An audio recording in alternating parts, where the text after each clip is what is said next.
The desert stretched endlessly under a pale, rinsed sky, drained of color by the weight of the sun. There were no trees here, no rivers, only fractured earth, cracked like the dried-out skin of something long dead, and wind that moved too low to be heard. Amid this vast emptiness, a house sat alone in the hollow of a forgotten arroyo, its foundation sunk in half into the red dust, like it had been trying to disappear since the day it was built.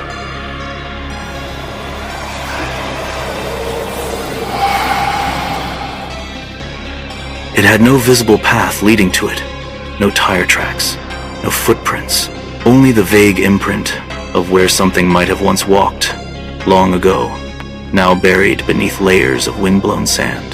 The structure was old, older than it should have been. Its adobe walls weathered into the same color as the ground around it, but beneath the adobe, wedged into its base and rising along its corners like veins, was something else, a darker stone, black, rough, and ancient. It pulsed with heat, even after the sun had fallen. At first glance, the house looked abandoned. Shutters hung sideways. The roof sagged at the center, like it had been crushed from above. But it wasn't ruin that hung over it.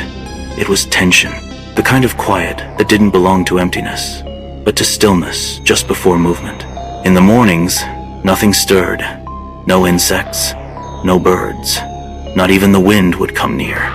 Dust gathered in corners, untouched by breeze or breath. Inside, light filtered in reluctantly through warped window panes, dim and colorless, as if the house devoured sunlight rather than allowed it to pass through. The walls were marked, not painted, cut, spirals, geometric patterns, runes. Each etching had depth beyond its surface, as if carved through the wall and into something deeper, something beneath the skin of the house. They didn't draw attention at first, but once seen, the eye couldn't unsee them. They seemed to move just slightly when not watched directly, rotating inward towards some imagined core. The floorboards didn't creak. They groaned, low and slow, like something heavy shifted far below. The house wasn't making sounds. It was reacting to them. Each footstep, even from the smallest of animals, would echo down into the foundation and be returned moments later with a faint, warped resonance. Not quite the same sound, but something remembering it. By late afternoon, the temperature inside dropped. The outside air blistered at over 100 degrees, but within the thick walls, an unnatural chill spread. It wasn't the cold of shade or breeze, it was the cold of emptiness, like standing inside a place that had forgotten what life meant. Shadows appeared in the corners before the sun began to fall, not cast from anything, not shifting with time. They arrived, as if on their own, lingering longer than they should, stretching too far, their edges rippling faintly, not from movement, but from intention. On the third evening, the house changed. It began with a sound, barely perceptible, a low hum that didn't come from any one place. It vibrated faintly through the air, like the house was breathing, not rhythmically, not with the rise and fall of lungs, but with pulses, intervals, a pattern, almost. And the sound didn't end. It grew quieter, then louder, and quieter again, but it never truly stopped. It was as if the walls were whispering to each other, in a language built from pressure and tension. That night, something in the back room cracked. There had been a mirror there, old, its glass spotted and worn, edges flaked with rust. No one had touched it. But as the light drained out of the sky, and the air turned to iron, a spiderweb fissure bloomed across its surface, not from an impact, but from strain, as if the reflection had resisted something trying to emerge from beneath. And within that crack, for just a moment, the mirrored glass reflected something that wasn't in the room. A hallway, too long, a ceiling higher than the house allowed, a doorway that had no frame. Then, it vanished, swallowed by the dark line of the fracture. In the kitchen, the sink began to drip. One drop, then another. There was no plumbing. The pipes had been dry for decades, yet the metallic tap quivered as if under breath. And the water, when it landed on the rusted basin, didn't splash. It hissed, each drop a quiet note in a song the house was beginning to remember. Outside, the wind didn't howl. It reversed. A thin stream of dust, curled upward from the ground and traced along the exterior walls like a curious hand. It circled the frame of the door, spiraled around the base of the chimney, then slipped under the eaves and vanished inside. The attic door swung open without sound. There was no ladder to reach it, no stairs, but from the square hole in the ceiling, a soft draft descended, warm, dry, and heavy. It smelled of burnt feathers and old stone. The attic was black, not the kind of darkness that could be pierced with light, but the kind that folded light inward, consuming it. Nothing emerged from that void, but something leaned toward the opening from the other side, watching, waiting. All through the night, the hum grew louder. Floorboards shivered. Walls expanded with the faintest crackle of strain. Something beneath the house moved. Not walked, not climbed, but expanded. The ground swelled beneath the foundation, rising slightly, then settling back, as if the earth had exhaled. By morning, the house was different again. The hallway that once led to the back room had shifted. The walls angled inward slightly, narrowing the passage. A door that had always faced the east now faced north. The floor tiles were not where they had been. Some had curled at the edges. Some had cracked in crescent shapes, as if something beneath them had pressed against their underside and then withdrawn. And the silence had deepened. It no longer felt empty. It felt concentrated, condensed, like it had a weight, a presence, the kind of quiet that filled the lungs with dread before breath could be taken, the kind of quiet that didn't allow sound to exist, because sound might reveal something that should not be named. The house had always been old, but now it was awake. It listened when no one was speaking. It remembered sounds that were never made.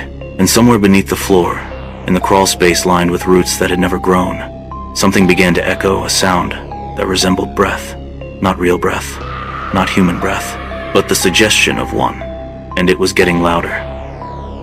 The attic hatch remained open. It hadn't closed since the night it first cracked itself ajar, as if something inside the ceiling had gently pushed upward from within. The opening was just wide enough to suggest entry, but not enough to allow it.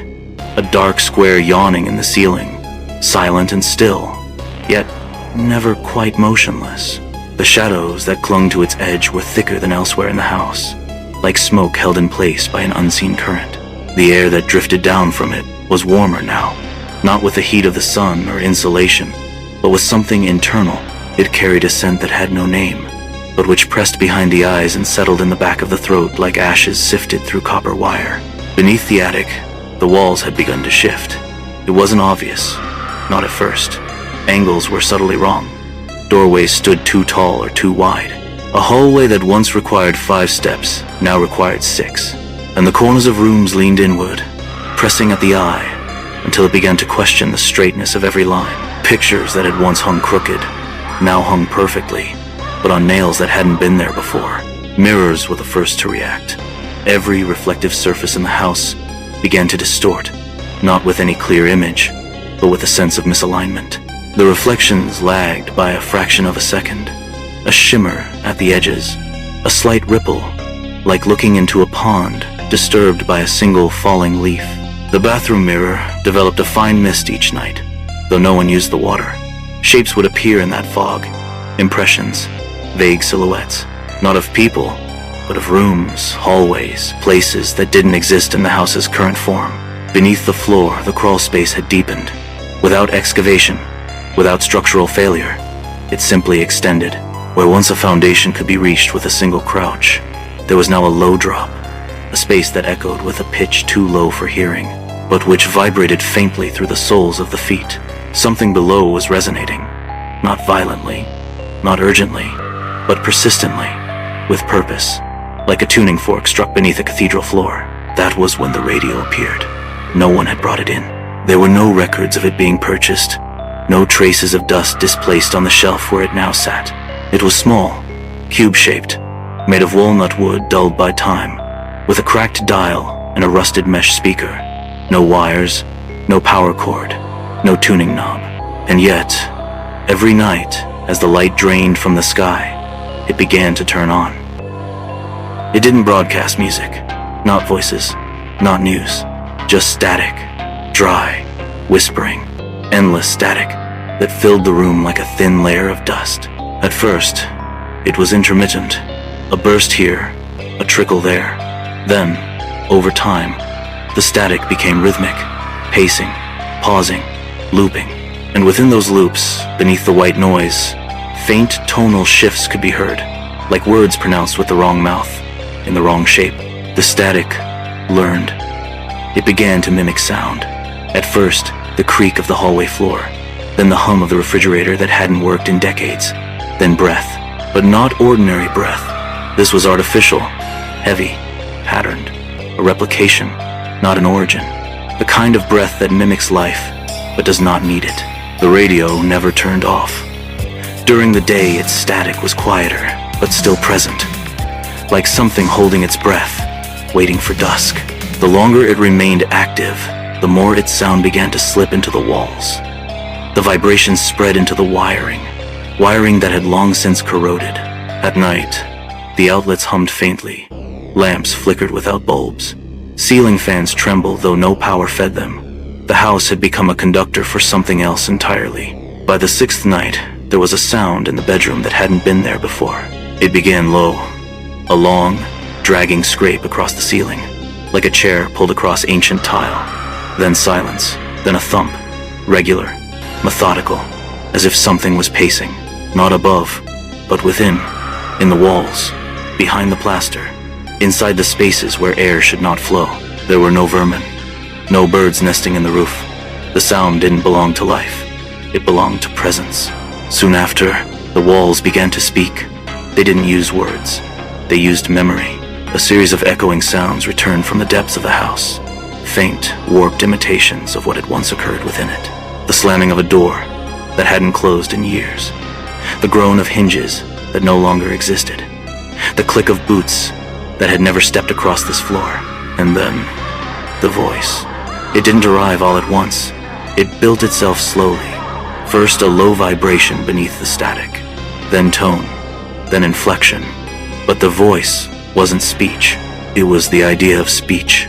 A guttural mimicry that grew more confident each night, like a creature learning to crawl through sound. It didn't ask. It didn't whisper secrets. It simply copied. A sound repeated again and again. A hum that rose and fell like a lullaby, performed by teeth and static. The voice never came from the same place twice.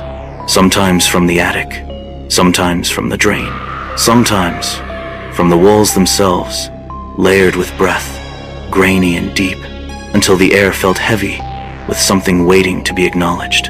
And then, one night, the voice found the right pitch. It stopped mimicking and started replacing. That evening, the static vanished. The radio clicked off without sound. The house fell into a silence so dense, it felt like drowning in velvet. No creaks, no hums, no echo of wind, only silence. But the kind of silence that follows an inhale and waits for the scream. The air shimmered with stillness. Time stretched. Light became too still. And then, clear, sharp, and unmistakable, a single word emerged from the hallway, spoken in a voice that had never existed.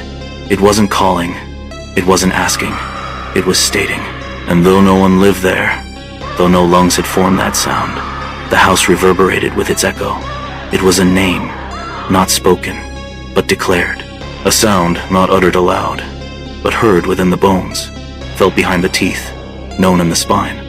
The house had chosen something to be, and from that moment on, the silence was gone. Not because sound had returned, but because the house had taken its place.